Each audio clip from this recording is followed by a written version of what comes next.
What is the purpose of a MAC address in networking? Is it A, to identify location of a website? Is it B, to encrypt data transmitted over the network? Is it C, to uniquely identify a network adapter? Or is it D, to control the speed of internet connections? You now have 5 seconds.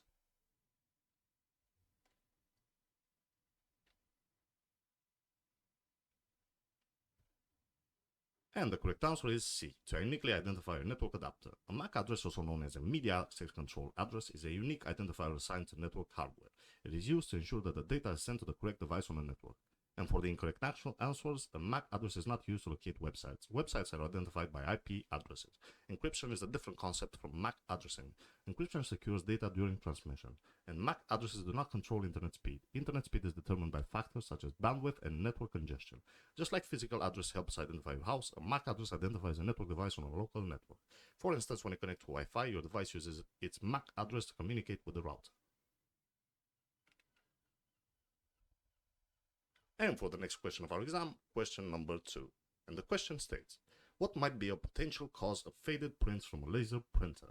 Is it A, toner cartridge running low? Is it B, network connectivity issue? Is it C, overheating CPU?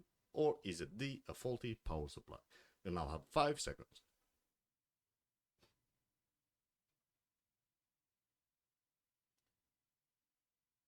And the correct answer is A, toner cartridge running low.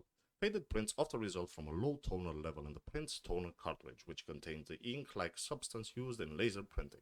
And for the incorrect answers, network connectivity doesn't affect print quality. Print issues are related to printer hardware settings. Overheating CPU doesn't cause faded prints.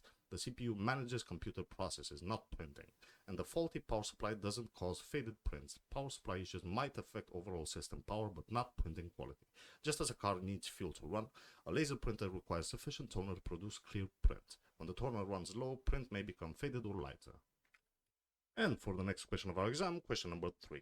And the question states, what is the purpose of an accelerometer in mobile devices? Is it A, to amplify sound volume? Is it B, to measure device orientation and motion? Is it C, to improve network signal strength? Or is it D, to encrypt data storage? You now have 5 seconds.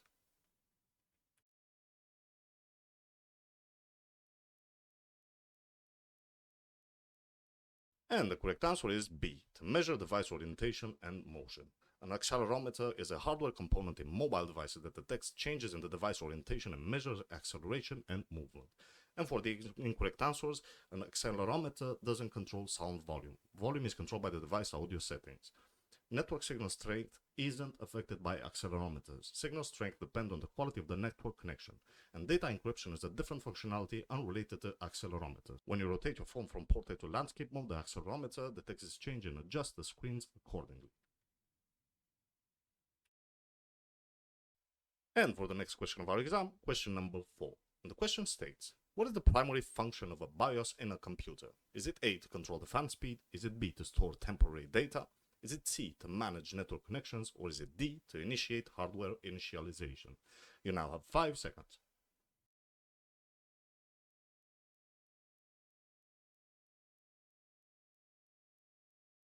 And the correct answer is D, to initiate hardware initialization. BIOS, or Basic Input-Output System, is responsible for starting up the computer's hardware components, ensuring they are functioning correctly during the boot process. And for the incorrect answers, fan speed control is not primary BIOS function. It's typically controlled by the operating system of specific hardware software. Storing temporary data is not a primary BIOS function. Temporary data storage is managed by RAM and storage devices. Managing network connections is not a primary BIOS function. Network settings are usually managed by the operating system. Think of BIOS as the conductor of an orchestra, ensuring all instruments, hardware components in this case, play in harmony during the computer's startup. And for the next question of our exam, question number 5. And the question states, what is the benefit of using virtualization in cloud computing? Is it A, increased power consumption? Is it B, isolation of resources? Is it C, slower network speeds? Or is it D, decreased software compatibility? You now have 5 seconds.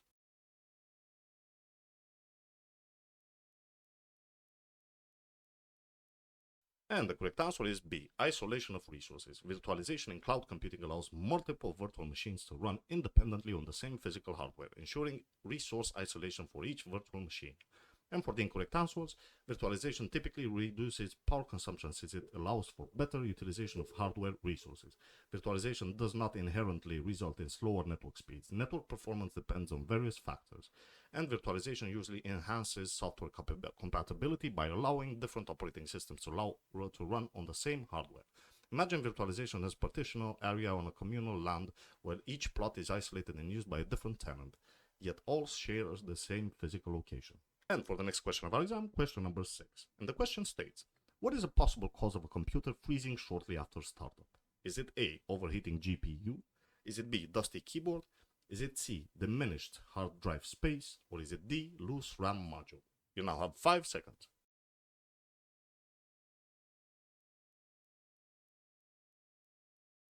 And the correct answer is D, loose RAM module. A loose or improperly seated RAM module can lead to system instability and freezing shortly after startup. And for the incorrect answers, an overheating GPU might cause issues like artifacting or crashes, but not necessarily freezing. A dusty keyboard doesn't directly affect computer freezing, and low hard disk drive space can lead to storage-related issues, but it's less likely to cause immediate freezing. Just like a jigsaw puzzle piece needs to fit perfectly to complete the picture, RAM modules need to be properly seated for the computer to function smoothly. And for the next question of our exam, question number 7. And the question states, what component of a computer's power supply unit, or PSU, converts AC power to DC power? Is it A, transformer? Is it B, capacitor? Is it C, diode? Or is it D, transistor? You now have 5 seconds.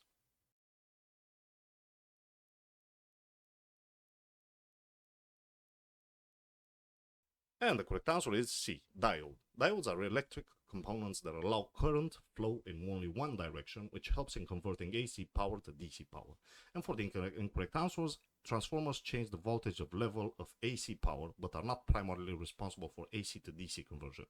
Capacitors store and release electrical energy, but do not perform AC to DC conversion. And transistors are used for amplification and switching, not for AC to DC conversion. Think of a diode as a one-way valve that lets water flow in only one direction, similar to how it lets current flow in only one direction in an electrical circuit. And for the next question of our exam, question number 8. And the question states, what action should be taken if a network cable is plugged into the wrong port of a network switch? Is it A, ignore the issue as it won't affect connectivity? Is it B, power off the network switch? Is it C, swap the cable with a different cable? Or is it D, correctly plug the cable into the intended port? You now have 5 seconds.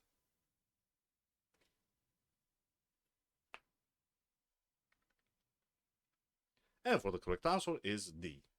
Correctly plug in the cable into the intended port. Plugging the cable into the correct port ensures proper connectivity and prevents network issues.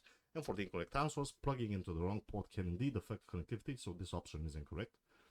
Powering off the network switch is not necessary. Fixing the cable placement is a better solution. And swapping the cable with a different cable may not address the issue if the port configuration is incorrect. Plugging a network cable into the wrong port is like plugging a phone charger into the wrong socket. You won't get the expected result until it's properly connected. And for the next question of our exam, question number 9. And the question states, a computer frequently restarts on its own. What hardware component might be causing this issue? Is it A, printer? Is it B, CPU cooler? Is it C, monitor? Or is it D, power supply? You now have 5 seconds.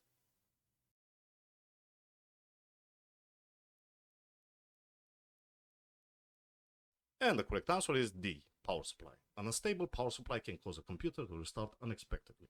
And for the incorrect answers, a printer is unlikely to cause frequent restarts, while an overheating CPU could cause issues. It's less likely to result in frequent restarts, and the monitor is not responsible for system restarts. Think of the power supply as the heart of the computer. It's not pumping out consistent and stable power. The system might experience irregularities. And for the last question of our exam, question number 10. And the question states, what might be a reason for weak or no wireless signal on a laptop? Is it A, too much RAM? Is it B, inadequate battery capacity? Is it C, outdated network driver card? Or is it D, excessive hard drive space? You now have 5 seconds.